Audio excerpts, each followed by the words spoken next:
Même si le pays dit des droits de l'homme est beaucoup trop égocentrique pour s'apercevoir dans le déclin démocratique qui constitue le néocolonialisme. Sur le déclin démocratique qui constitue le déclin des droits de l'homme. Même si les droits de l'homme tant chantés et vantés par celui vêtu de la robe de la démocratie française et européenne sont loin d'être un bon moyen pour satisfaire les caprices extravagants et divagants de la France moralisatrice et sensibilisatrice du jour. Je suis un enfant du Sahel et j'adore l'idée de couper le cordon ombilical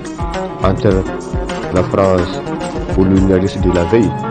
et l'Afrique esclave moderne du jour, et l'Afrique de l'Ouest assujettie par tous les moutons démocrates sponsorisés et parrainés par un pays du droits de l'homme. Juste pour ne pas perdre de vue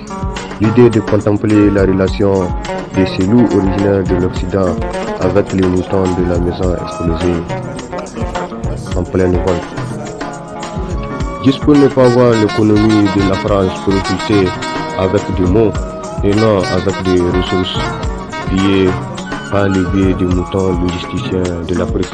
par le biais des moutons intellectuels et convertis à logisticiens de l'Afrique, par des moutons intellectuels, par des moutons économistes, par des moutons miniers, par des moutons diplomates et tarifs. Juste pour ne pas voir la sensation de la France moralisatrice est classifiée comme indésirable au Mali, indésirable au Sénégal, indésirable au Niger, indésirable au Cameroun, indésirable au Burkina Faso, indésirable en Mauritanie, indésirable en Côte d'Ivoire, indésirable en Guinée, indésirable en Centrafrique, indésirable au Congo, indésirable au Togo,